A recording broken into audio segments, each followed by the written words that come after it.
Je suis Sophie Dulac, je suis productrice, distributrice, exploitante de salles de cinéma et présidente et fondatrice du Champs-Élysées Film Festival.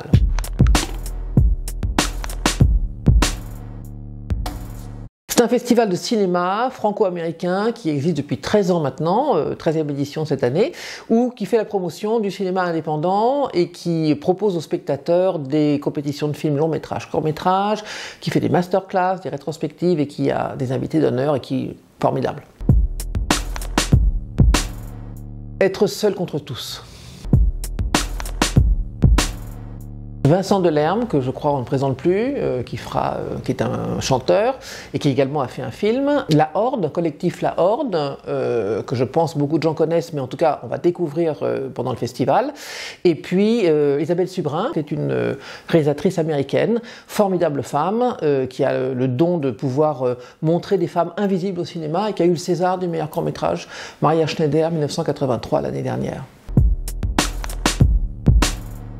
Je me suis rendu compte que cette avenue magnifique, sur le plan culturel, il ne se passe rien de rien. Entre la place de l'Étoile et le rond-point des Champs, il ne se passe rien. Alors c'est un quartier très culturel, il y a beaucoup de musées, beaucoup de théâtres, sauf sur les Champs.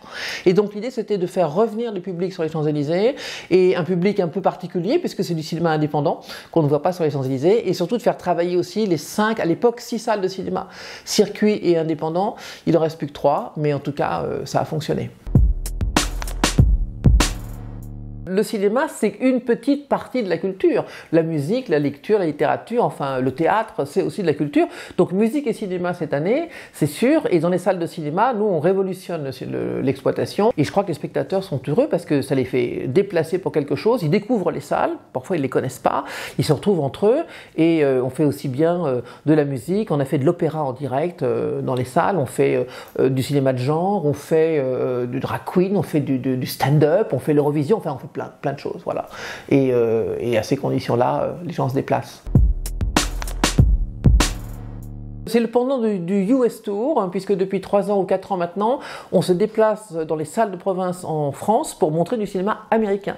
Car je rappelle que le cinéma américain indépendant qui n'a pas de distributeur ou très peu de distributeurs, si on ne le voit pas pendant le festival, on ne le verra jamais.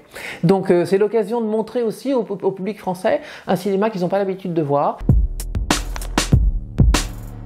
Zone of Interest de Jonathan Glazer, sans aucun doute. Film bouleversant sur une partie de l'histoire aujourd'hui dont il faut continuer de parler. Et puis voilà, c'est un film extraordinaire. Enfin, c'est rare des gens qui font des films comme ça. Donc on est sorti de là bouleversé et j'ai encore plein d'images dans la tête de ce film-là, donc ça prouve que ça m'a marqué vraiment. Là, j'ai un film distribué, en distribution, qui s'appelle Yurt, qui est un film turc qui vient de sortir sur les écrans, qui est un film formidable. Premier film en noir et blanc. Un film israélien qui arrive au mois d'avril. Certainement en septembre ou octobre, un film sur Michel Legrand. Et puis d'autres surprises, voilà, qui vont arriver.